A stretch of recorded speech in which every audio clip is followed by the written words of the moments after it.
அறிவோம். அனைவருக்கும் நமஸ்காரம். முந்தைய பதிவுல சம்பர்த ரிஷி எந்த ஆனந்தத்தை அடைந்திருந்து சுகத்தில் திளைத்து இருந்திருக்கிறாரோ அதே ஆனந்தத்தை நானும் அடைய விரும்புகிறேன். அதற்குண்டான சரியான வழியை கருணை கூர்ந்து எனக்கு உபதேசம் செய்து என்னை வழிநடத்தி செல்ல வேண்டும் அப்படின்னு சொல்லி தன்னுடைய குருநாதரான தத்தாத்திரேயனுடைய திருவடிகள்ல பரசுராமர் சரணாகதி அடைந்து விண்ணப்பம் வைக்கிறார். இப்போ இது முந்தைய பதிவு வரைக்கும் பார்த்தாச்சு.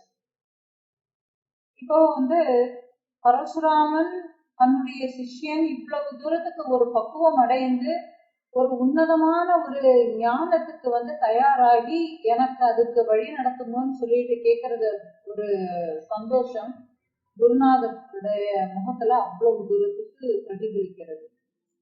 உன்னுடைய புத்தியினுடைய போக்கு இவ்வளவு தூரத்துக்கு திரும்பி இருக்குன்னு பார்க்கும்போது நீ ஒரு பெரிய ஒரு பாக்கியசாலின்னு சொல்லிட்டார். நீ இப்போ உனக்கு இந்த மாதிரியான சிந்தனைகள் உனக்கு தோன்றி இருக்கிறதுக்கு காரணம் நீ இவ்வளவு நாளைக்கும் உனக்கு சித்த சுத்தியினுடைய பலனால நீ இப்ப செய்து வந்த உபாசனைகள், உன்னுடைய சித்த சுத்திகள், உன்னுடைய புண்ணிய கர்மங்கள் இது எல்லாமே சேர்ந்து உன்னை பரிசுத்தமான இந்த ஒரு உயர்ந்த ஒரு பதத்திற்கு சிந்தனை செய்யக்கூடிய அளவுக்கு உன்னை உயர்த்தி விட்டுருக்கு.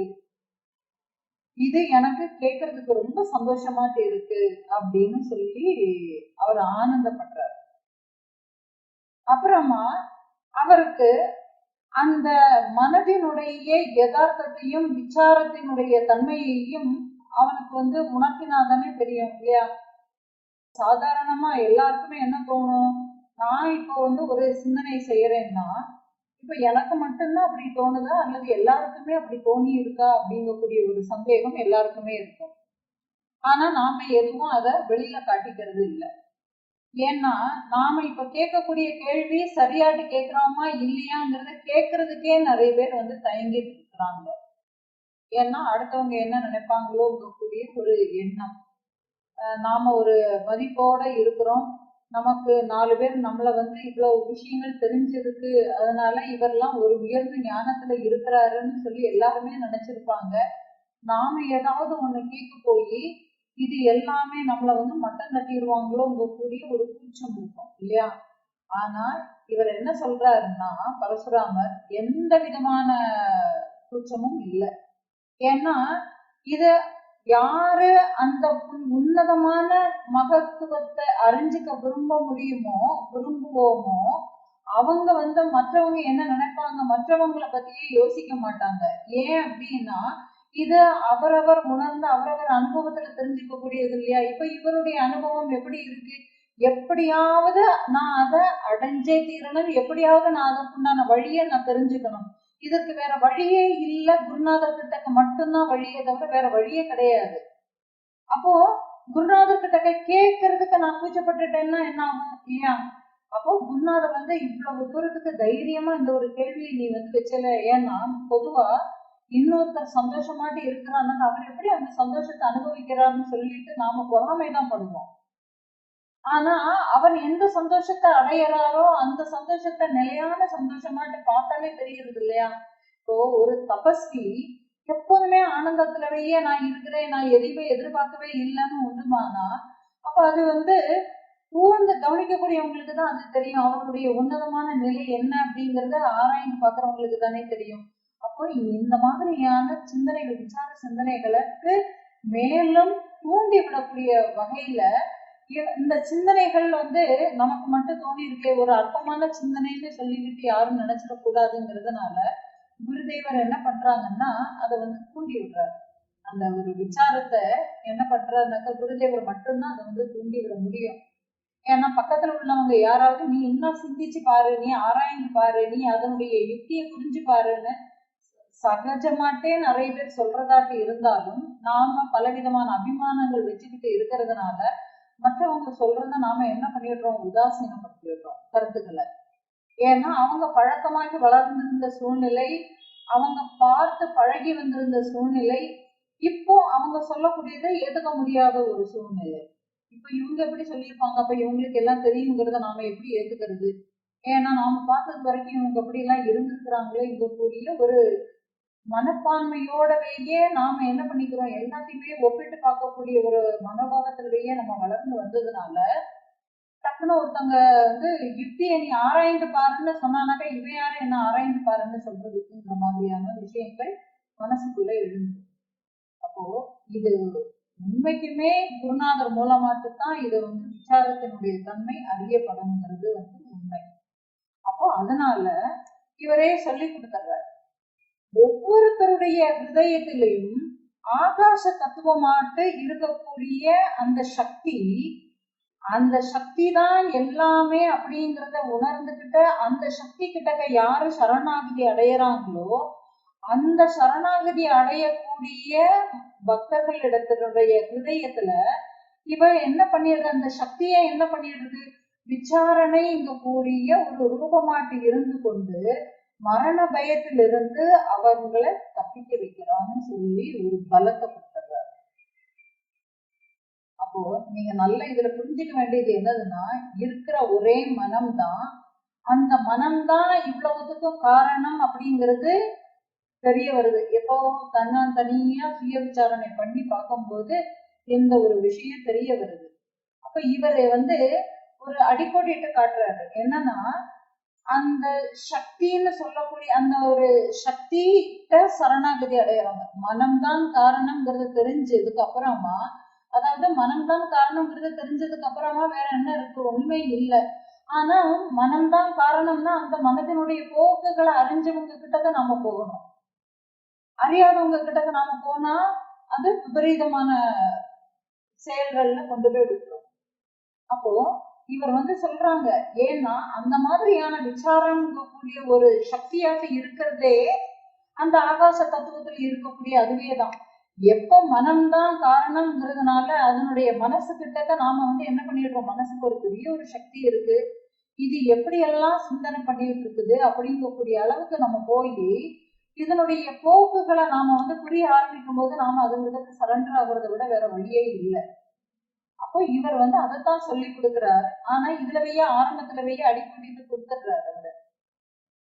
இப்போ நாம என்ன பண்ணிட்டு இருக்கிறோம், வெளியில நான் கர்த்தா நான் போக்தான்னு சொல்லிக்கிட்டு எனக்கு நானே ஒரு பெயர் வச்சிருக்கிறேன். நான் செயலை செய்யறேன், அந்த செயலினுடைய பலன்களை அனுபவிப்பவனும் நானே அப்படிங்கிற மாதிரியான ஒரு டைட்டில நான் வச்சிருக்கிறேன்.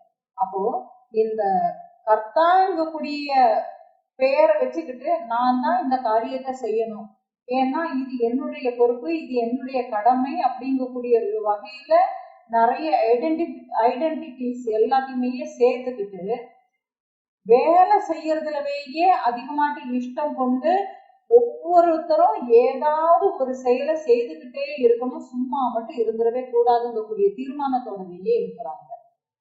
இவங்க எப்படி வேலைகள் எல்லாமே செய்யறாங்கன்னா, ஒண்ணு மனசுக்குள்ள ஏதாவது ஒரு பிளானிங்ஸ் பண்ணி, ஏதாவது திட்டமிடுதல்ங்கக்கூடிய வேலைகளை பண்ணி, அல்லது மனம்ங்கக்கூடியது வந்து எப்போதுமே என்ன பண்ணும், ஒரு கடிகாரத்தினுடைய பெண்டுலம் மாதிரி, எப்படி நிகழ்காலத்துக்கு நிற்கவே நிற்காது, நிகழ்காலத்துல நிற்காம எங்கேயுமா கடிகார பெண்டுலம் அது வந்து அந்த ஆடக்கூடிய அந்த பெண்டுலம் நின்றுடுச்சுனாக்க நம்மள என்ன பண்ணிடுறோம், நீ நிற்கவே கூடாது, நீ நின்றுடுச்சுன்னா ஓடாதுன்னு சொல்லி நம்ம என்ன பண்ணிடுறோம், அசைச்சு விட்டுடுறோம்.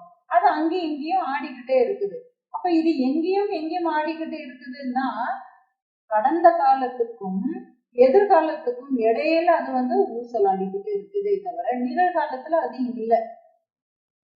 அப்போ இந்த மனம் என்ன பண்ணிட்டு இருக்குன்னா கடிகாரத்தினுடைய பெண்டுலம் மாதிரி ஒண்ணு முடிஞ்சு போன விஷயங்களை எல்லாத்தையுமே ஆராய்ச்சி பண்ணி, அதுல நான் அப்படி இருந்தேன் இப்படி இருந்தேன், அப்படி இருந்திருந்தா சரியா இருந்திருக்கும், இப்படி இல்லைனாக்கா இருக்கும்னு சொல்லிட்டு முடிஞ்சு போன விஷயங்கள்லவே ஆழ்ந்து அதை அந்த விஷயங்களை பத்தியே சிந்தனை பண்ணி அதுலவே ஊறி போய் அதுல திருப்பியும் என்ன பண்ணிக்கிட்டு இருக்கோம், அதுக்கும் ஒரு பிளானிங்க போட்டுக்கிட்டு இருக்கோம். பிரயோஜனம் இருக்கா, முடிஞ்சு போன எந்த ஒரு விஷயத்தையுமே மாற்ற முடியாது. அப்போ தீர்மானமா அதை மாற்ற முடியாதுங்கிறத தெரிஞ்சதுக்கு பிறகும் ஆனா என்ன பண்ணிட்டு இருக்கோம், இந்த மாடு எப்படி ஆசை போட்டுக்கிட்டு உட்கார்ந்து இருக்குமோ அதே மாதிரி முடிஞ்சு போன விஷயங்களவையே சிந்தனை பண்ணி அதனோடவே களைச்சு போய் என்ன ஆயிடும், மனமும் சோர்வடைஞ்சு போயிடும். அப்போ அவ்வளவு தூரத்துக்கு லோடு நம்ம கொடுத்துடுறோம். இன்னொன்னு, இது முடிஞ்சு போன விஷயங்களை நினைச்சு நினைச்சு அது சோர்வடைந்து போயிடுது, மனசுல உற்சாகம் இல்லாம போயிடுது. இந்த வாக்குனால அடுத்தது, அப்ப இந்த வாக்குனால என்ன பண்ணிட்டு இருக்கிறான்னா, எதையாவது ஒண்ணு பேசி வச்சிடுறான். இவனுக்கு பேசாம இருக்கவே முடியாது. அது அந்த வார்த்தைகள் விழக்கூடியது நல்ல வார்த்தைகளோ அடுத்தவர்களுடைய மனதை புண்படுத்துமோ அந்த உணர்வுகளை நாம மதிக்கணும் கூடிய எண்ணமே இல்லாம அடுத்தவங்களை அவமரியாதை பண்றது, ஏதாவது ஒண்ணு புகழ்ச்சி பண்றேன் பேர் வழின்னு சொல்லிட்டு தப்பு புகழ்ச்சியை பண்ணிக்கிறது, இந்த மாதிரி ஏதாவது ஒரு பிரசங்கத்துல போய் உட்காந்துருக்கு. பிரசங்கம்னா என்னதுன்னா, தனக்கு தானே டம்பம் அடிச்சுக்கிறது, நான் அப்படி நான் இப்படி அப்படிங்கக்கூடிய அளவுக்கு அடிச்சுக்கிறது, இல்லைன்னா வெட்டியாட்டு எதையாவது ஒன்ன பேசி நேரத்தை போக்குறது. அப்போ செயல்களை எப்படி செய்யறாங்க, ஒண்ணு மனதின் வழியாட்டு செய்யறாங்க, இன்னொன்னு பேச்சின் மூலமாட்டு செய்யறாங்க. அடுத்தது என்னதுன்னா, சரீரத்தினால ஏதாவது ஒரு செயலை செய்யணும், சும்மாவே உட்கார்ந்துருக்கவே முடியாது. அப்போ இந்த மனம் வாக்கு உடல்ங்க கூடிய இந்த ஒரு 3 நாளையும் எப்போதுமே செயல்பட்டுக்கிட்டே இருந்து இவங்க எப்படி பண்றாங்க, ஒரு நாள் சரீரமும் சோர்வடைஞ்சு போயிடுது, அதிகமா வேலை செஞ்சு என்ன ஆகுது, சரீரம் ஒரு நாளைக்கு டயர்ட் ஆயிடுது. இந்த வாய் என்ன பண்ணிடுது, ஓயாம பேசி பேசி பேசி பேசி அந்த வாயும் ஓஞ்சு போயிடுது. மனசும் ஓயாம பிளானிங் எல்லாமே பண்ணி பலவிதமான சிந்தனைகளை சிந்திச்சு அதுவும் சலிச்சு போய் கடைசி என்ன ஆயிடுறதுன்னா, அதனால எழுந்திருந்து நிற்கவே முடியாதுங்கக்கூடிய லெவலுக்கு பலகீனமாட்டு ஒரு இயலாமைங்கக்கூடிய நிலைக்கு அது மூணுமே வந்துடுது. பாருங்க, இது அத்தனையும் நாம ஏன் செய்யறோங்கிறத கொஞ்சமாவது யோசிக்கிறாங்களா? மனதுல அதிகமான சிந்தனைகள் எழறது, கடந்த கால சிந்தனைகளை எழறதுங்கும் போதே நான் ஏன் இதை சிந்திக்கிறோம், நாம ஏன் இந்த எண்ணம் ஏன் வரணும், இந்த முடிஞ்சு போன இந்த விஷயத்த ஏன் சிந்திக்கணும் அப்படின்னு நம்ம மனசுக்குள்ளவே ஒரு கேள்வி எழுந்திருந்தா பரவாயில்லை. ஆனா நம்ம யாருமே அதை பத்தி நினைக்கிறதே இல்லை. அப்போ இந்த நாம ஏன் இதை செய்யறோம், எதுக்காக வேண்டி நாம இந்த செயலை செய்யறோம், சரி இது அவ்வளவுமே சிந்திக்கிறதுனாலவோ அல்லது இந்த மாதிரியான செயல்களை செய்யறதுனாலவோ அல்லது இவ்வளவு தூரத்துக்கு பேசுறதுனாலவோ என்ன லாபம் கிடைக்கிறது அப்படிங்கக்கூடிய ஒரு அடிப்படை அறிவு எதுவுமே இல்லாம ஒருத்தர் ஒன்ன செய்யறாங்கன்னா கண்மூடித்தனமாட்ட அவரை மாதிரியே நிறைய பேர் எல்லாமே பண்ணிட்டு போயிட்டே இருக்கிறாங்க. இது எவ்வளவு ஒரு பெரிய ஒரு கொடுமை. ஒருத்தர் ஒரு காரியத்தை செய்யறாங்கக்கா அதுக்கு அவருடைய இன்டென்ஷன் வேறையாட்டு இருக்கும். ஆனா அதே மாதிரியே நாமளும் செய்து ஒரு போட்டி மனப்பான்மை வந்துருது உலகத்துல. நீங்க நினைச்சு பாருங்க, ஒருத்தர் ஒரு ஊர்ல ஒரு பெட்டி கடையை வச்சு எடுத்து அவர் பழிச்சுட்டு இருக்கிறாரு. அவர் கடைக்கு நல்ல வருமானம் வருது, ஆளுகள் எல்லாமே வராங்க போறாங்க அப்படின்னு இருக்கு. அப்ப என்ன ஆயிடுது, கூட வைய பாத்தியா அவர் ஒரு பெட்டி கடையை வச்சு அவர் நல்ல ஒரு வியாபாரம் நடக்குதுன்னா அவருக்கு போட்டியாட்டு பக்கத்துலவே என்ன பண்ணிடுவான், இவன் ஒரு பெட்டி கடையை வைப்பான். அவர் அடைஞ்சதுல நானும் அடையணும். அப்ப என்ன பண்ணுவான், தன்னுடைய கடைக்கு ஒரு விளம்பரத்தை கொடுப்பான். அப்புறமா என்ன ஆகும், கொஞ்சம் கொஞ்சமாட்டு ஆளுகள் வராங்களோ வரலையோங்கிறதுனால வரக்கூடியவங்க கிட்டக்கெல்லாம் அந்த கடையில அவர் அப்படி பண்றாரு இப்படி பண்றாரு அப்படிங்கிற மாதிரி வேண்டாத்தனத்தை எல்லாமே சொல்றது. ஏன், தன்னுடைய கடைக்கு ஆள்களை சேர்க்கறதுக்கு தன்னுடைய இது யுக்தின்னு சொல்லலாமா, ஆனாலும் ஆனா இது நியாயமா? இதனால என்ன ஆகுது, ஒருத்தரை தூஷிச்சு ஒருத்தர் நல்லா இருக்கிறாங்க கூடியது எல்லாமே உலக வழக்கங்கள்ல நாம பார்த்துக்கிட்டு தான் இருக்கிறோம். அப்ப இது எல்லாத்தையுமே தத்தாத்ரேயர் கண்டிக்கிறார். இந்த மாதிரிப்பட்ட செயல்கள் செய்யறதுனால உனக்கு என்ன லாபம் இருக்கு, ஏன் செய்யணும்? அப்போ ஒருத்தர் ஒரு காரியத்தை செய்யறாருன்னா நீயும் செய்யறதாட்டு இருந்தேன்னா அப்ப நீ என்ன பண்ணணும், அவன் அந்த கடைக்கு உனக்கு என்ன கிடைக்கிறது போதும், உனக்கு யாரு வராங்களோ வரவங்க வரட்டும்னு சொல்லிட்டு இருக்கலாம் இல்லையா? ஆனா ஆட்டோமேட்டிக்கலாவே என்ன மைண்ட் வந்துடும், ஒரு போட்டி மனப்பான்மை வந்துடும். இதுதான் இயல்பு. அப்போ நாம தேடிக்கிட்டு இருக்க இது எல்லாத்தையுமே என்ன பண்ணிட்டு இருக்கிறாங்க, ஒரு சுகத்துக்காக வேண்டி பண்ணிட்டு இருக்கிறான். ஆனா இந்த நாம தேடக்கூடிய சுகம் என்னதுன்னே இவனுக்கு தெரியறது இல்ல. ஆனா அதற்கான அந்த என்னதுன்னே தெரியாத ஒரு சுகத்தை வேற வேற விஷயங்கள்ல தேடிக்கிட்டு இருக்கிறான்.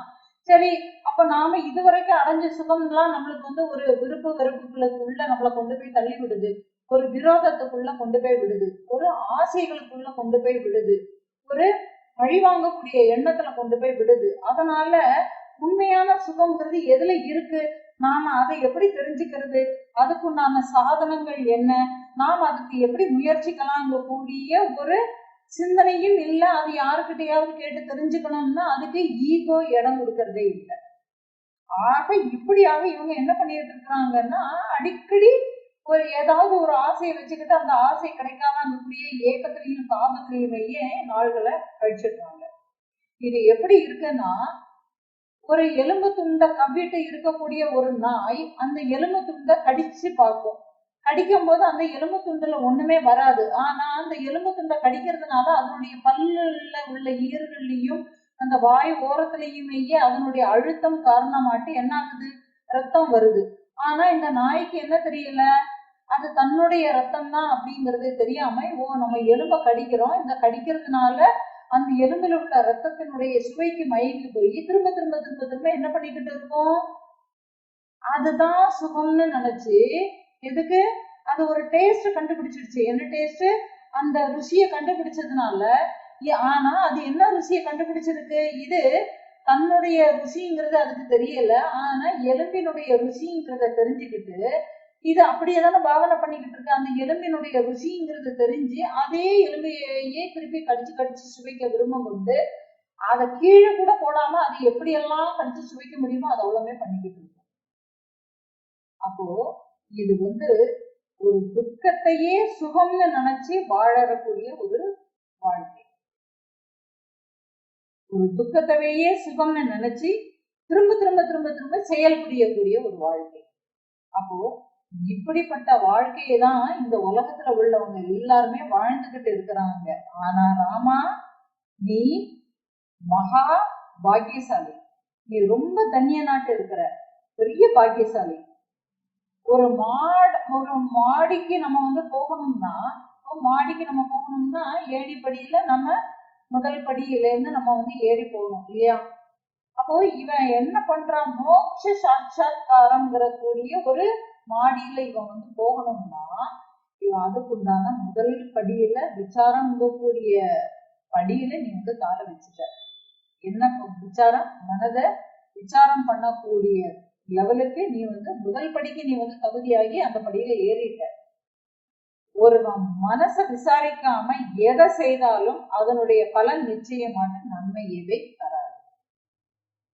மன விசாரத்துல ஈடுபடாம இருந்தால் எல்லாமே எப்படி இருக்கும், அவன் கற்பனை பண்ணிக்கிற மாதிரி எல்லாமே காம குரோத மோக லோகம் மதம் ஆச்சரியங்கள்ல மூழ்கியே தான் போவான்.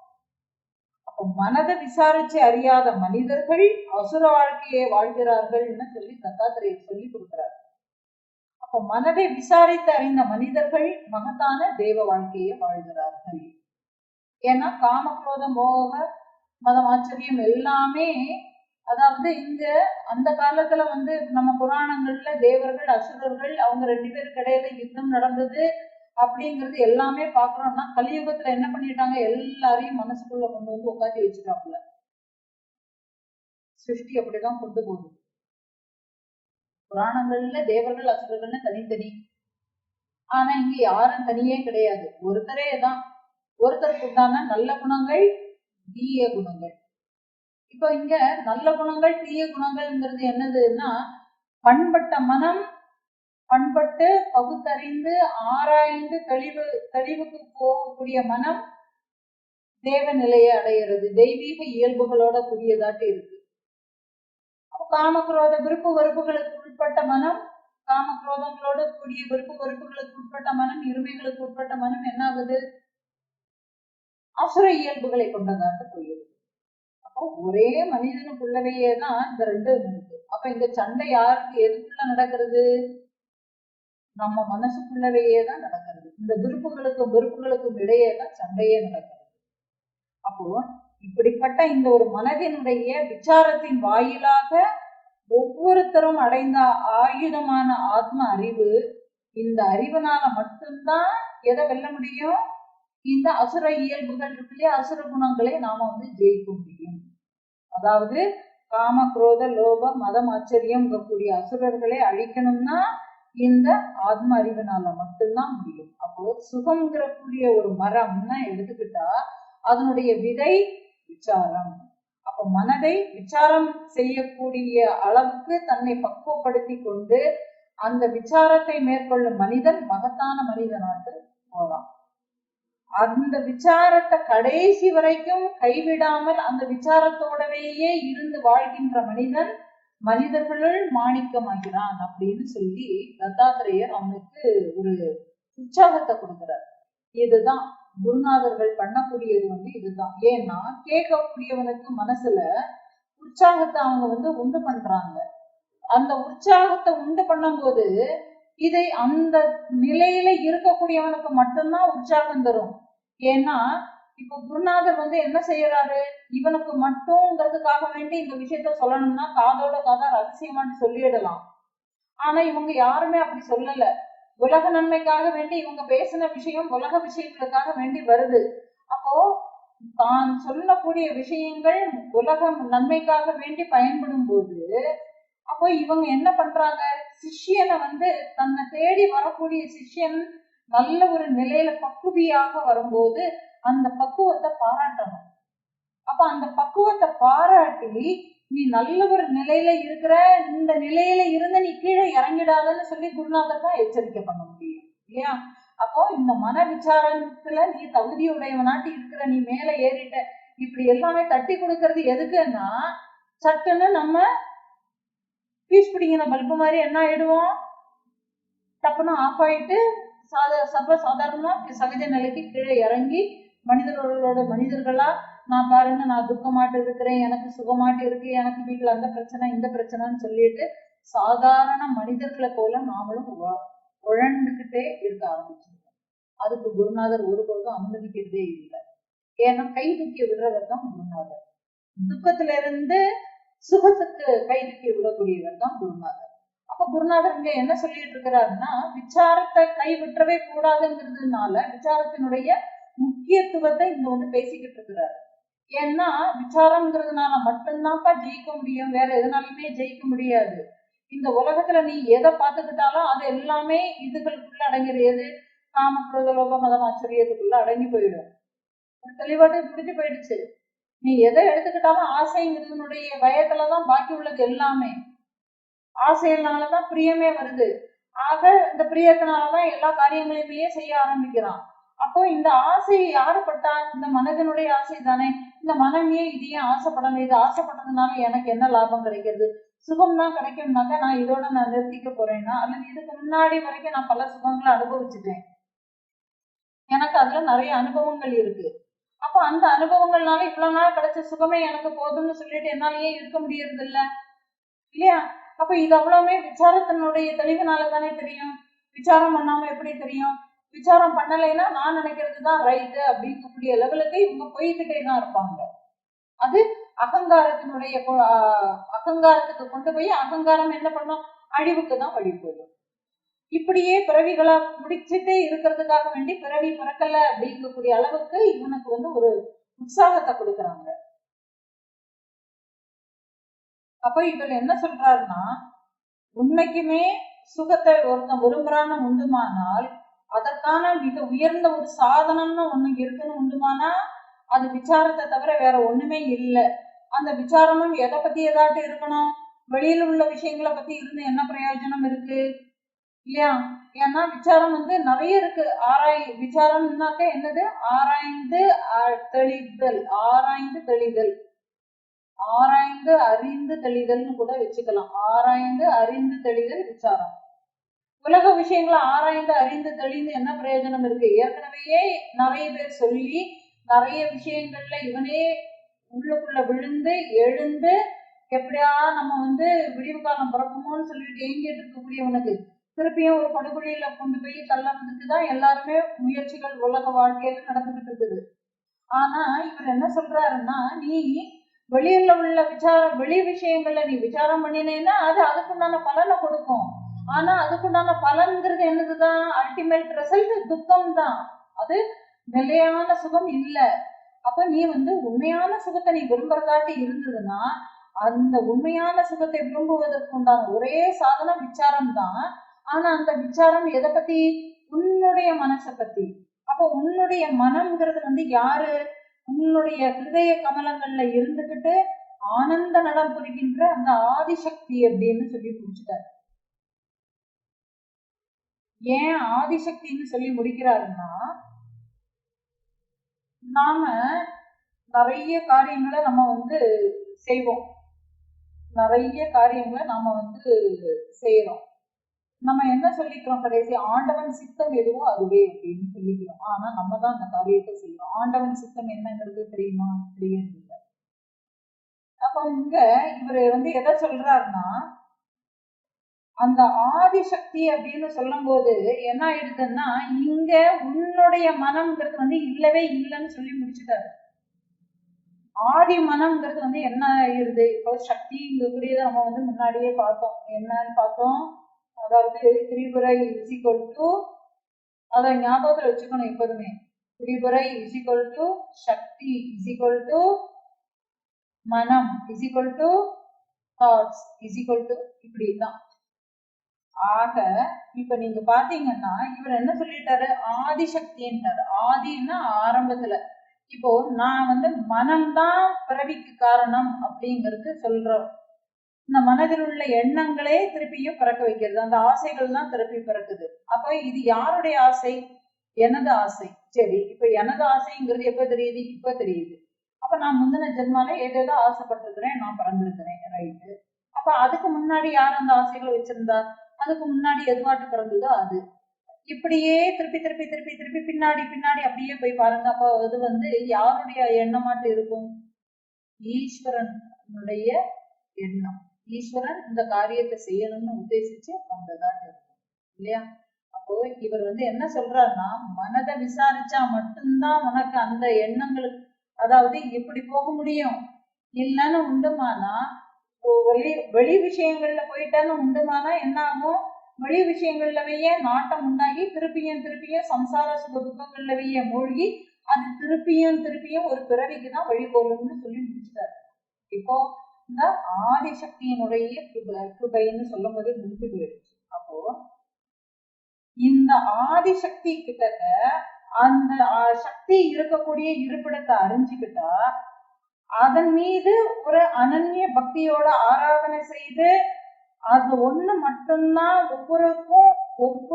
ஒவ்வொருத்தருக்குமேயே உருப்படியான ஒரு செயல். எதை?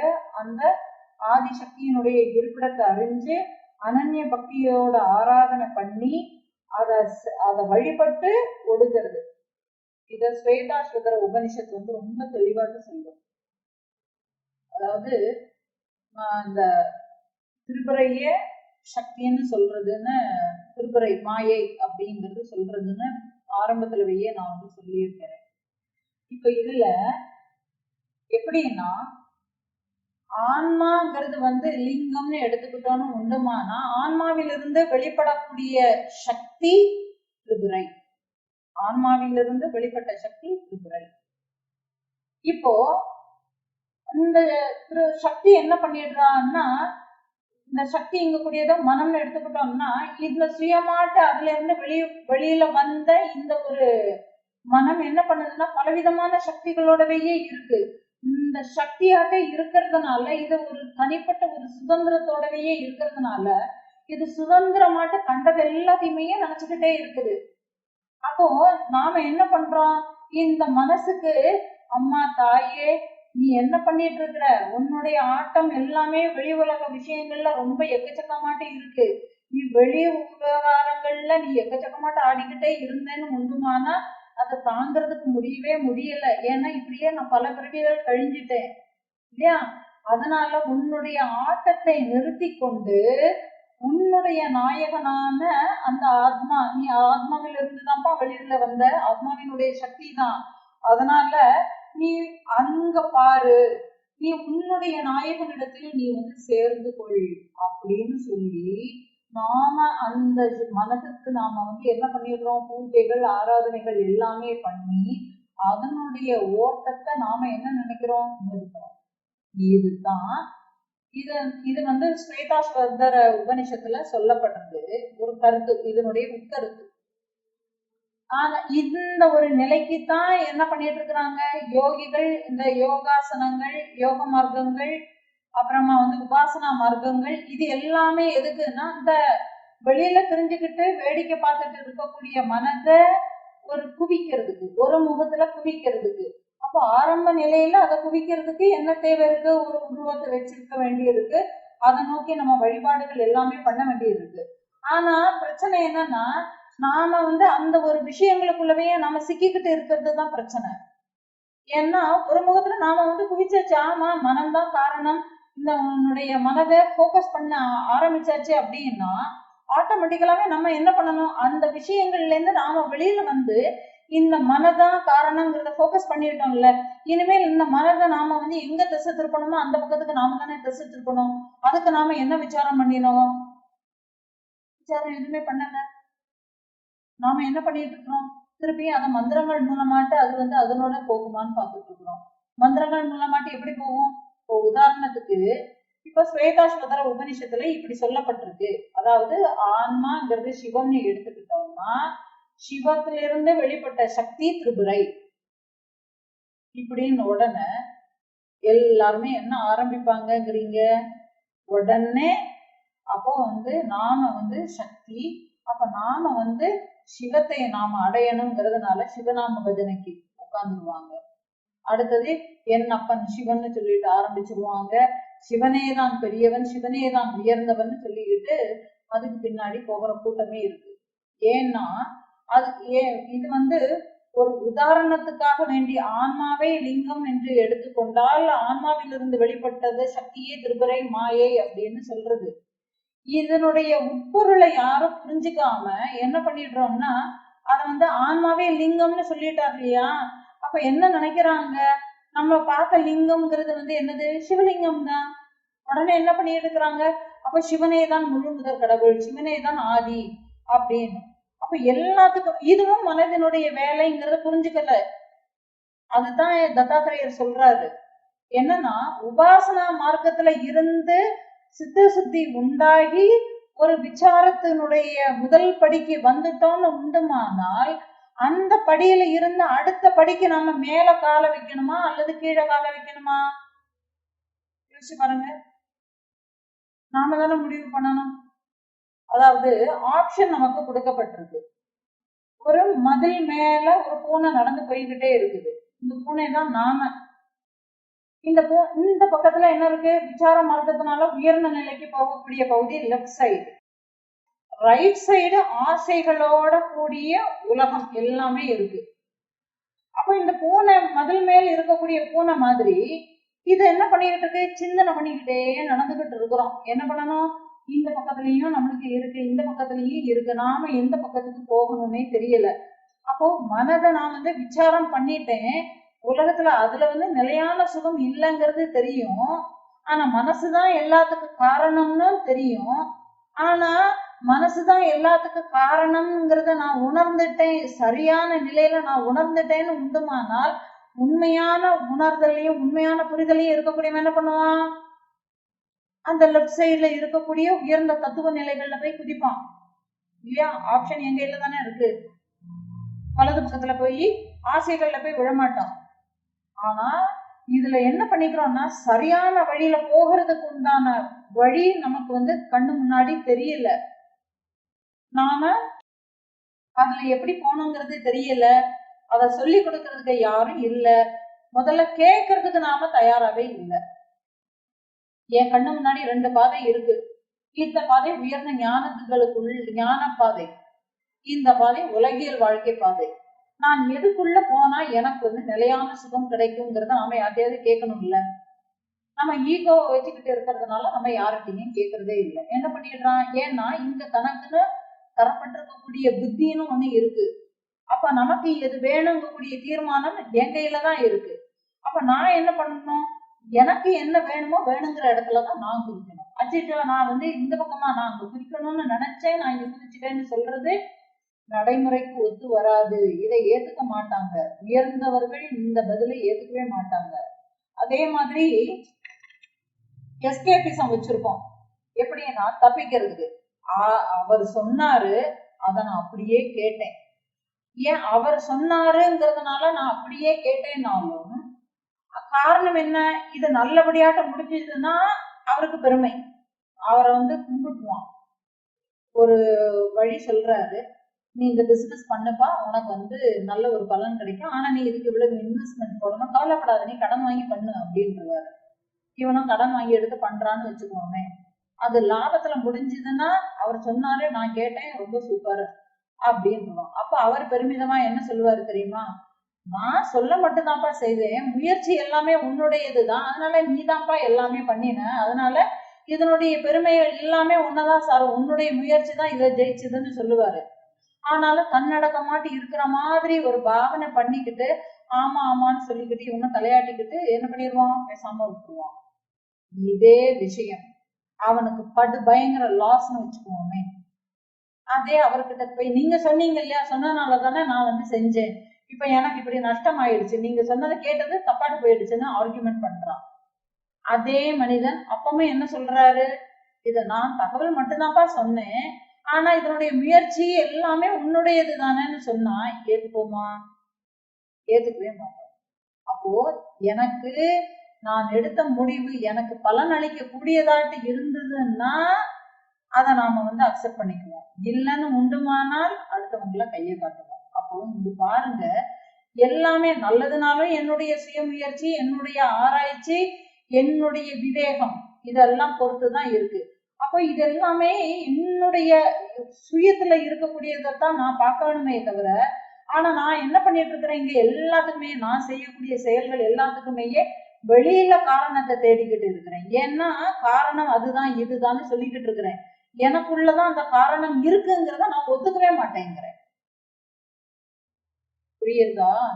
இதுதான் உலகியல்ல இன்னைக்கு எல்லாருமே இதுதான், இந்த காரணம் நான் தான்ங்கிறத தெரிஞ்சுக்காம, காரணம்ங்கிறது என்னது, ஈஸியா பழிய நம்ம அடுத்தவங்க மேல, அது நல்லதானாலும் அது ஒரு பழி, கெட்டதானாலும் அது ஒரு பழி. இப்ப சுகமாட்டு இருந்தாலும் எனக்கு இதனாலதான் எனக்கு கிடைச்சதுன்னு சொல்லிட்டு அதுக்கு மேல ஒரு பழிய போட்டுடுறோம். வீடு கிடைச்சது அதனால நான் சந்தோஷமாட்டு இருக்கிறேன், ஆனா இந்த வீடு கிடைக்கிறதுக்கு என்னுள் இருந்து ஒரு ஆசை, என்னுடைய ஆசை தான் அந்த இடத்துல நிறைவேறுச்சு. அப்ப என்னுடைய ஆசைக்கு தான் அந்த இடத்துல பழி போடணும், என்னுடைய ஆசைக்கு மேலதான் பழி போடணும். ஆனா ஆசையை யாராவது பழி போடுறோமா? போடுறதே இல்லை. ஆனா துக்கத்தை நல்லா பழிக்கிறோம் பாருங்க. இதுதான் வினோதம், வினோதய சித்தம். இது இந்த மாதிரி நிறைய விஷயங்கள்ல உழந்துகிட்டே இருக்குது மனம்.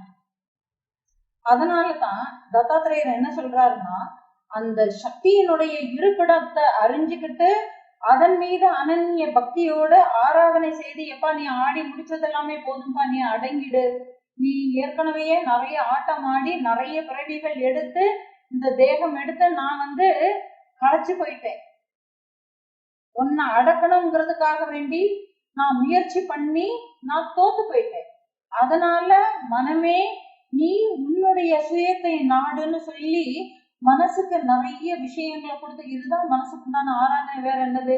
மனதிற்கு எது ஹிதம் தருமோ சுகம் தருமோ அந்த விஷயங்களை பத்தியே பேசி பேசி அதுக்குண்டான சந்தோஷத்தை எது கொடுக்கணுமோ அந்த செயல்களை செய்யறதுதான் உருப்படியான செயல். மற்ற அனைத்து செயல்களுமே அந்த செயல்களை செய்பவனுக்கு சந்தோஷத்தை கொடுக்காது, ஒருபோதுமே கொடுக்காது.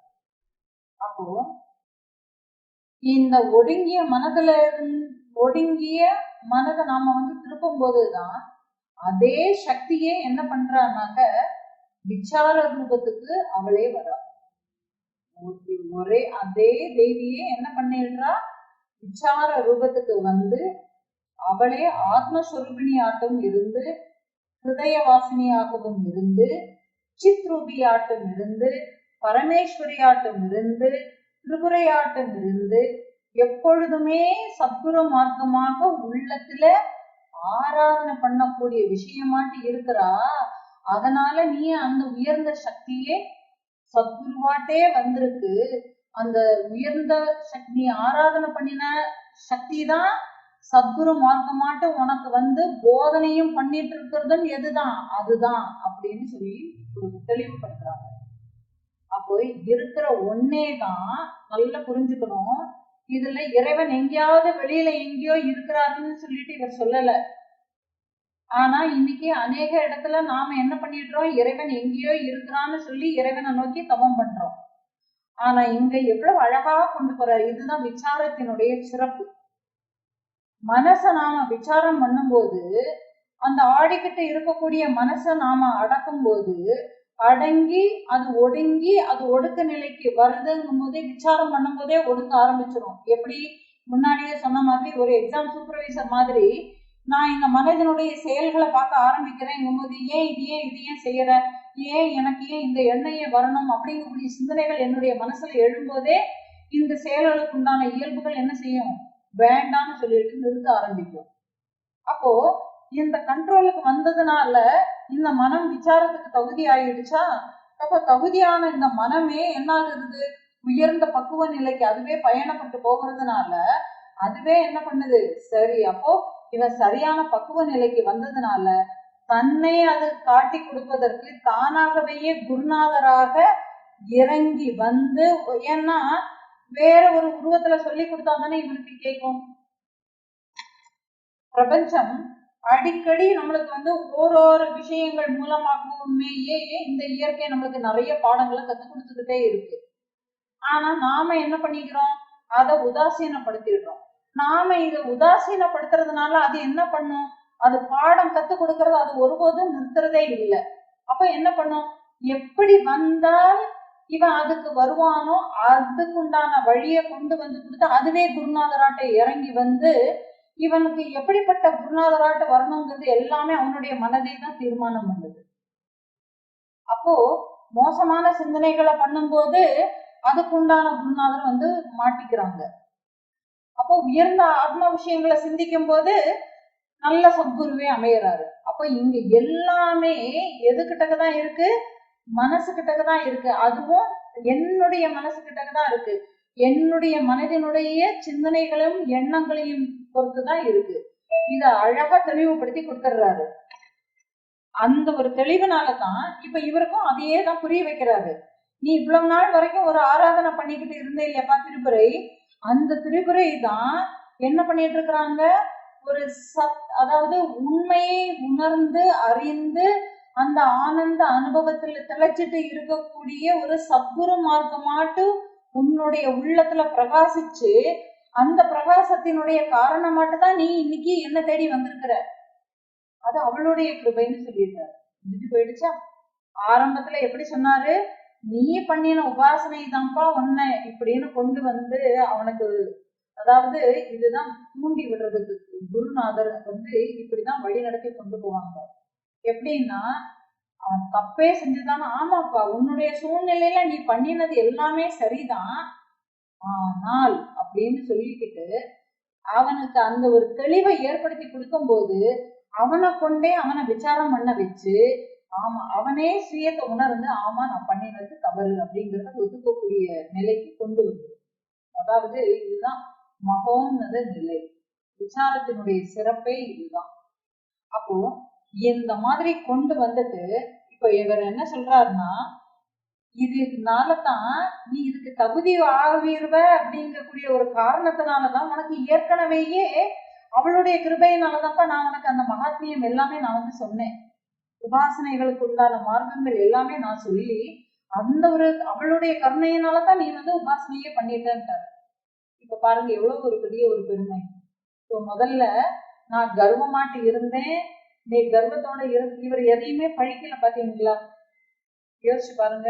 ஆரம்பத்துல இவன் வந்தப்போ நான் அந்தனங்கக்கூடிய கர்வத்துல இருக்கிறேன்னா நான் எல்லாமே தெரிஞ்சுக்கிட்டேன்னு சொல்லிட்டு சொன்னா இவர் அதை எதையுமே பாயிண்ட் அவுட் பண்ணவே இல்லை. எப்படி சொல்லிட்டாங்க, ஆனா எல்லாத்துலயுமே உயர்ந்த எண்ணங்களை பார்க்கணும். அது சத்சங்கம் மூலமாட்டு தான் நடக்கும். ஏன்னா ஒரு நிகழ்வு நடக்கிறதுன்னா பார்க்கக்கூடிய பார்வையினுடைய போக்க பொறுத்து அங்க இருக்கும். ஏன்னா என்னுடைய மனம் என்னுடைய மனதினுடைய குணாதிசயங்கள் எப்படி இருக்கோ இருக்கிறத பொறுத்துதான் எனக்கும் ஒரு நிகழ்வு எனக்கு வந்து புரியும். ஆனா குருநாதர் என்ன சொல்றாருன்னா, அந்த நிகழ்வு உன்னுடைய குணங்களை பொறுத்து இருந்தாலும் அதுலயும் மேலானதை நீ மேலான உயர்ந்த ஒரு கருத்துக்களை மட்டும்தான் நீ பார்க்கணுங்கக்கூடிய அளவுக்கு இவரே உதாரணம் மட்டும் காட்டி கொடுத்துறாரு. அப்போ இதுல முதல்ல நாம இப்படி எல்லாம் இருந்தோமே கூடிய ஒரு குற்ற உணர்வு அவர்கிட்டயும் இல்லை. ஏன்னா அவர்தான் சரணாகதி அடைஞ்சிட்டாரு, சிஷ்யன் சரணாகதி அடைஞ்சிட்டாங்க. இவரோ என்ன சொல்லிட்டாரு ஆரம்பத்துல, இது என்னெல்லாம் சொல்லிட்டு வந்தோம்னா நான் பரம கிருபையினால, ஆமாப்பா எல்லாமே அதுதான் உன்னுடைய உபாசனையினாலதான் நீ இந்த ஒரு விசாரத்தினுடைய முதல் படியவையே அடைஞ்சிருக்கிற அப்படின்னு சொல்லி தட்டி தட்டி கூட்டிட்டு அவனை உற்சாகப்படுத்தி இப்போதான் அவனுக்கு விசாரத்தினுடைய உண்மை தன்மையை புரிய வைக்கிறாரு. எப்படின்னா, நீ நீ நினைச்சுக்கிட்டு இருக்கிற இல்லையா, நீ உனக்குள்ள நீ மனசெல்லாம் இப்படி எல்லாம் சிந்தனை பண்ணி அதனுடைய காரணமாட்டுதான் நான் இந்த கேள்விகளை எல்லாமே கேட்க வந்திருக்கிறேன்னு நீ நினைச்சிட்டு இருக்கிற இல்லையா, அது தப்புப்பா. ஆனா உண்மையுமேயே யாருதான் அந்த உயர்ந்த சிந்தனைகளுக்கு காரணமாய் இந்த அளவுக்கு சிந்தனைகளை தூண்டி அந்த உயர்ந்த போக்குகளுக்கு கொண்டு போகிறவ யாருதான்? அந்த மனமேதான் காரணம், அந்த திரிபுரை தான் காரணம். அவளினுடைய சக்தியினால மட்டும்தான் நீ உயர்ந்த பக்குவ நிலைக்கு வர வர நீ அவளாவே மாறிக்கிட்டே வர அப்படிங்கக்கூடிய லெவலுக்கு கொண்டு வந்துட்டாரு. பார்த்தீங்களா? இது சத்குருவினால மட்டும்தான் முடியும், சத்சங்கத்தினால மட்டும்தான் இது முடியும். விசாரத்தினுடைய சிறப்புகள் சத்சங்கத்தில் தான் தெரியுமே தவிர வேற எதுவுமே தெரியாது. பாருங்க, அப்போ மனசுல ஒரு உயர்ந்த விசாரத்தை நோக்கி நீ இப்போ எவ்வளவு தூரத்துக்கு நீ உயர்ந்து போய் இருக்கிற பத்தியா.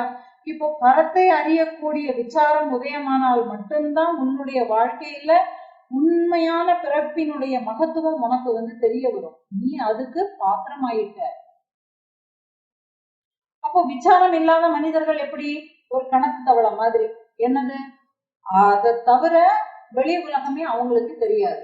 நான் செய்யறது இதுதான் ரைட்டு அப்படின்னு அவங்களுக்கு அவங்களாகவே ஒரு வட்டத்தை போட்டுக்கிட்டு அதுக்குள்ளவேயே விழுந்து அதுக்குள்ளவேயே உழந்து அதுக்குள்ளவேயே மடிந்து திருப்பியும் அதுக்குள்ளவேயே பிறந்து இப்படியாக காலங்கள் போய்கிட்டே இருக்கிறதே தவிர வெளியில உள்ளது எதுவுமே தெரியாது. அப்போ இவங்களுக்கும் இதுதான் சுகம் இதுதான் துக்கம்ங்கிறத எதுவுமே அறியாமல் இந்த உலக வாழ்க்கையே உண்மையான சுகம்னு நினைச்சு பிறப்பு இறப்புங்கக்கூடிய ஒரு பிறவி சக்கரத்திலேயே சிக்கிக்கிட்டு திரும்ப திரும்ப பிறந்து திரும்ப திரும்ப மடிந்து அதுவே சுகம்னு நினைச்சு எப்படி இது இந்த ஜென்மால இல்லையா அடுத்த ஜென்மாலையாவது கிடைக்கிறதான்னு பார்ப்போம்னு சொல்லிட்டு இப்பவுமே அதுக்கு பிளான் பண்ணிடுவான்.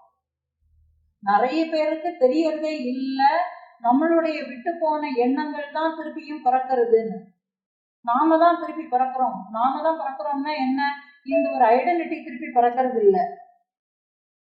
அப்போ இந்த ஐடென்டிட்டி பிறக்கிறது இல்லை. ஆனா மனம் என்ன பண்ணுதுன்னா, இப்போ எல்லாருமே இப்போ ராமன் பிறந்திருக்கிறான்னா இப்போ லக்ஷ்மணன் பிறந்திருக்கிறான், சுப்பன் பிறந்திருக்கிறான், இப்ப அம்பிகை பிறந்திருக்கிறா, யாரோ நிறைய இந்த மாதிரியான ஒரு பெயர்கள் எல்லாத்தையுமே வச்சுக்கிட்டு நிறைய குழப்பிக்கிறோம்னு வச்சுக்கோமே. அந்த அத்தனை பேருமே ஒரு உருவத்துக்கு கொடுக்கப்பட்ட ஒரு பெயர். அப்ப இந்த உருவம் யாருடைய உருவம்? எந்த மனம் எந்த செயல்களை செய்யணும்னு வந்திருக்கிறதோ அந்த செயல்களுக்கான உருவம். இப்போ ஒரு மனம் ரொம்ப அழகா ட்ரெஸ் பண்ணிக்கணும், கவர்ச்சியாட்டு இருக்கணும் அப்படின்னு ஆசைப்பட்ட மனம் கண்டிப்பாக ஒரு பெண்ணாட்டு தான் பிறக்க முடியும். சுகபோகங்களை அனுபவிச்சு கவர்ச்சியாட்டு இருந்து நல்ல ஆடை ஆபரணங்களை அனுபவிச்சு சுகபோகங்கள்ல திளைக்கணும்னு ஆசைப்படக்கூடிய மனம் பெண்ணாட்டு தான் தேகத்தை எடுக்கும். நான் மலையை புரட்டி போடணும்னு நினைக்கிறதாட்டு இருந்ததுன்னா அப்ப வீரம் நிறைந்த அதாவது தேகபலம் பொருந்திய ஒரு ஆணாட்டு தான் பிறக்கும். அப்போ இங்க நல்லா நீங்க புரிஞ்சுக்கணும், மனது எந்த செயல்களுக்கு எந்த செயல்களை செய்வதற்கு ஆசைப்படுகிறதோ அந்த செயல்களுக்கு தகுந்த மாதிரியான தேகத்தை தான் அதுவே தான் சூஸ் பண்ணிக்குது. இங்க நான் ஒண்ணு பிறக்கவே இல்லை, இங்க நான்ங்கிற ஒண்ணு இல்லவே இல்லை, நான் ஒரு ஆளே இல்லை. அப்போ உங்க ஐடென்டிட்டி எல்லாம் ஜஸ்ட் வெளியில ஒரு தோற்றத்துக்கு கொடுக்கப்பட்ட ஒரு பெயர், அந்த அளவு மட்டுமே. நாம என்ன பண்ணிட்டு இருக்கிறோம்? இந்த ஒரு பெயரையும் இந்த ஒரு உடம்பையும் வச்சுக்கிட்டு இதை நிரந்தரம்னு வச்சுக்கிட்டு இதை காப்பாத்திக்கணும்ன்றதுக்காக வேண்டிதான் நம்ம என்னெல்லாமோ பண்ணிக்கிட்டு இருக்கிறோம். இவர் அதை எல்லாத்தையுமே அவ்வளவுமே தகர்த்து எரிஞ்சிடுறாரு. இது அவ்வளவுமே போலியான வாழ்க்கை அவங்க வாழறாங்கன்னு சொல்லிட்டாருல்ல. கணக்கு தவளைன்னு சொல்லி திருப்பி திருப்பி அதுலயே பறந்து உளறாங்க. அப்படிங்கும் போது அவங்க போலியான வாழ்க்கையை தான் வாழறாங்க, உண்மையான வாழ்க்கையை அவங்க வாழவே இல்லை. அப்போ இந்த பிறப்பு இறப்புங்கக்கூடிய பிறவி சக்கரத்துல வெளியே அவங்க திரும்பியும் அதே எண்ணங்கள், ஏன்னா ஆசைகளை விட்டுட்டு போறதுனால அதே எண்ணங்கள்லவே திருப்பியும் பிறந்து அதே எண்ணங்கள்லவே மடிந்து திருப்பியும் பிறந்து மடியறதவையே சுகம்னு நினைச்சுக்கிட்டு அவங்க அதுலவே சிக்கிக்கிட்டே இருக்கிறாங்க. இந்த அறியாமை ஜனங்கள் எத்தனை துக்கத்தை தான் அனுபவிச்சாலும் சரிதான், இந்த சம்சாரத்துலவே தான் திருப்பியும் பிறந்துகிட்டே இருக்கிறாங்க. எப்ப மனித நாட்டு மட்டுமே பிறக்கிறது இல்ல, பல்வேறு பிறவிகள்ல அவங்க எடுத்துடுறாங்க. இப்போ அதிகமாட்ட மாமிசத்தை உண்டு மாமிசமே என்னுடைய வாழ்க்கை அதுலவே ருசி கண்டவன் ஒரு காட்டுல என்ன பண்ணிடுறான், ஒரு புலியாட்டு பிறந்துடுறான். நீ இப்படித்தானே ஆசைப்பட்ட, இந்த ஆசைப்பட்ட மனம் அதுலவே ஏங்கி போய் இருக்கக்கூடிய மனம் என்ன பண்ணுது, காட்டுல ஒரு புலியாட்டு போயிடுது, புலியாட்டு பிறந்தது. அந்த மனம் ஒரு புலி எங்கக்கூடிய ஒரு தேகத்தை எடுத்த உடனே அதுக்கு உண்டான உணவு அடுத்த ஒரு உயிரினங்கள் தான் இல்லையா, மானோ இந்த மாதிரியான மான் மாடு மிருகங்கள் எல்லாம் வேட்டையாடிதான் சாப்பிடணும். ஆனா யோசிச்சு பாருங்க, புலிங்கிறது அதுக்கு பசி, அதுக்கு உணவு தேவை. ஆனா இறைவன் அங்க எப்படி பனிஷ்மெண்ட் கொடுக்குறான் பாத்தீங்களா, அதுக்கு பசி எடுத்தால் அதனுடைய சாப்பாடு கண்ணு முன்னாடியே தான் இருக்கும். ஆனா இது அந்த சாப்பாடு கிட்டக்க போகும்போது அந்த சாப்பாடு என்ன பண்ணும், அது தன்னை காப்பாத்திக்கிறதுக்கு ஓடுதில்ல. டிஸ்கவரி சேனல்ல நீங்க நிறைய பார்க்கலாம், நேஷனல் ஜியோகிராபிக் சேனல்ல நிறைய பார்க்க முடியும். புலி ஒரு மானை பாக்குது, ஆகா இன்னைக்கு எனக்கு நல்ல சாப்பாடு கிடைச்சிருந்தேன்னு உடனே மான் நான் தான்ப்பா உனக்கு இறைவன் கொடுத்த சாப்பாடு நான் தான் சொல்லி ஏன்னா நீ சாப்பிட்டுக்கணும் கிட்டக்கவே நிற்குமா, அது தன்னை காப்பாத்திக்கிறதுக்கு பல கிலோமீட்டர் தூரம் அது ஓடும்.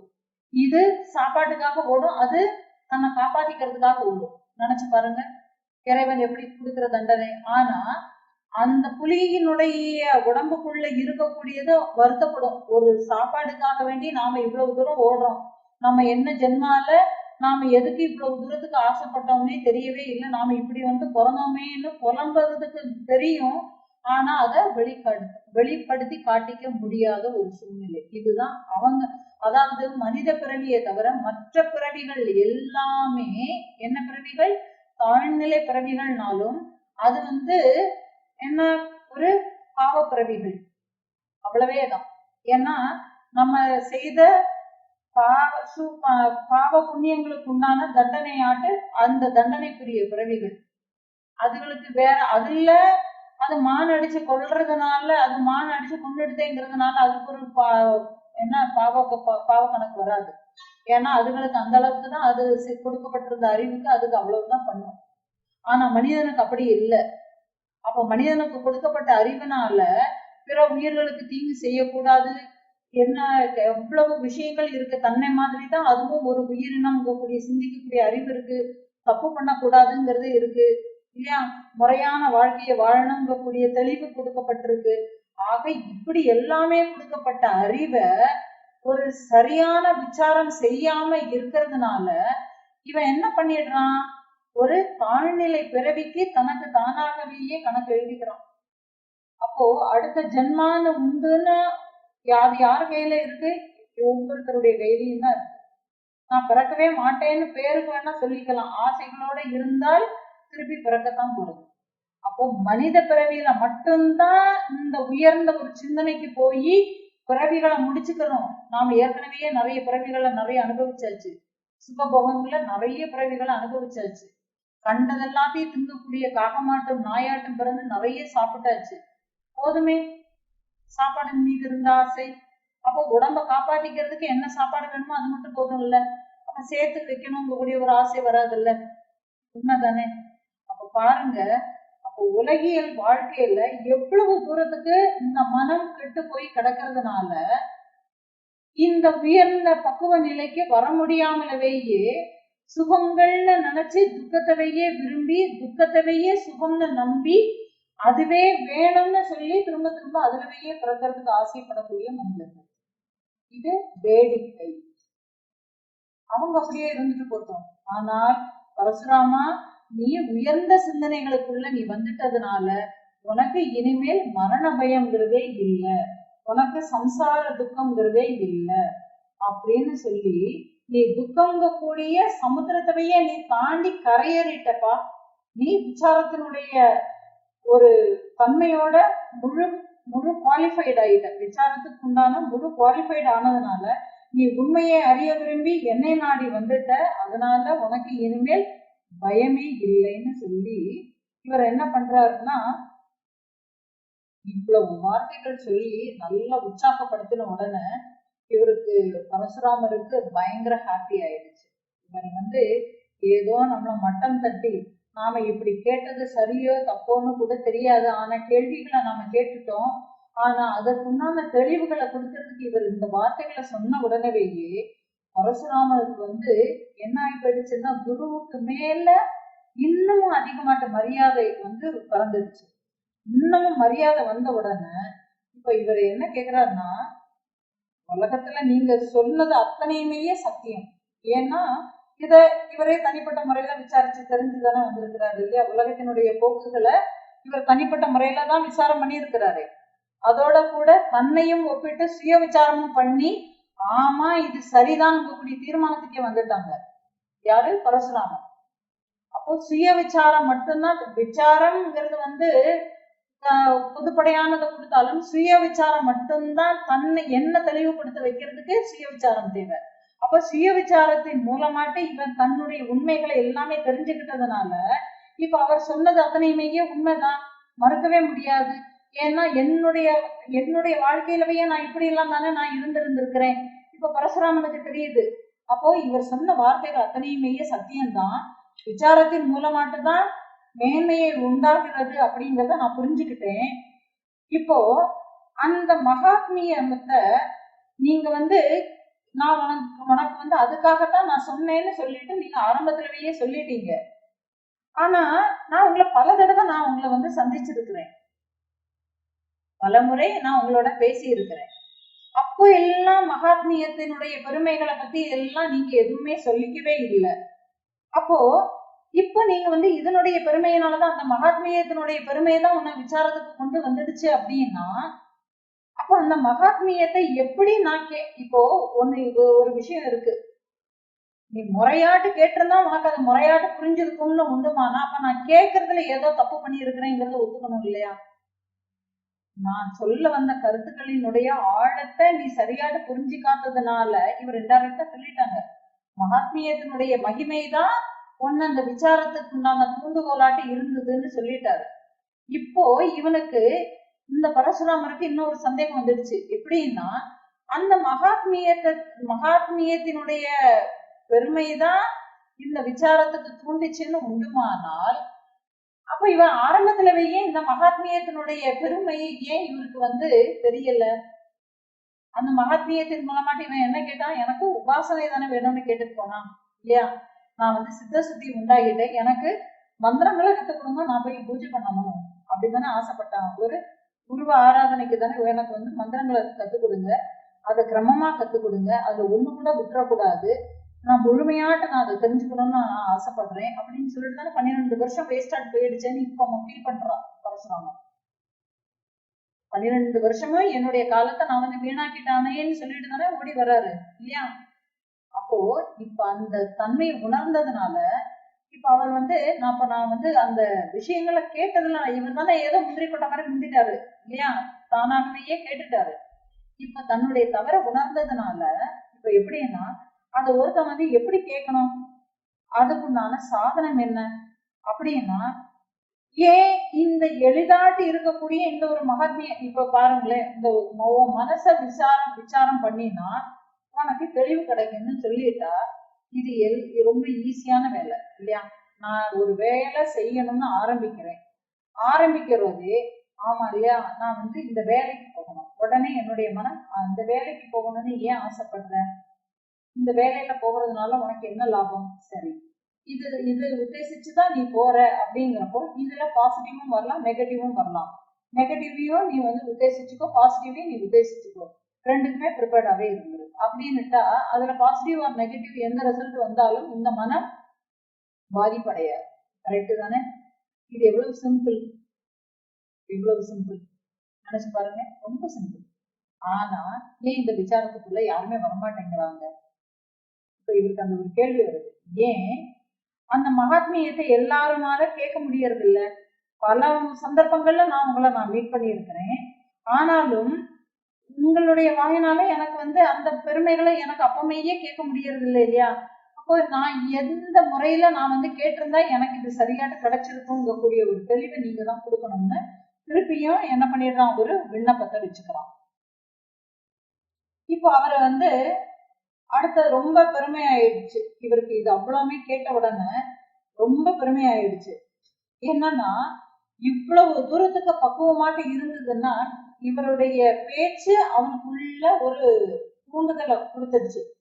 கொடுத்த உடனே அப்போ உடனே இவர் என்ன சொல்றாருன்னா, நீ விசாரத்தினுடைய மேன்மையை தெரிஞ்சுக்கணும்னு இருக்குமானால் அதனுக்கு சாதுக்களினுடைய சங்கம் உனக்கு கண்டிப்பா தேவை. அப்ப சாதுக்களினுடைய சங்கத்தை பத்தி நீ தெரிஞ்சுக்கணும். ஏன்னா இந்த சாதுக்களினுடைய சங்கம்ங்கிறது என்னது? சத் விஷயங்களை பேசுபவர்களினுடைய சங்கம் சாதுக்கள் சங்கம். சாதுன்னா சத்து தான் சாது, சத்தே வழிபாட்டு இருக்கிறவர்கள் சாது.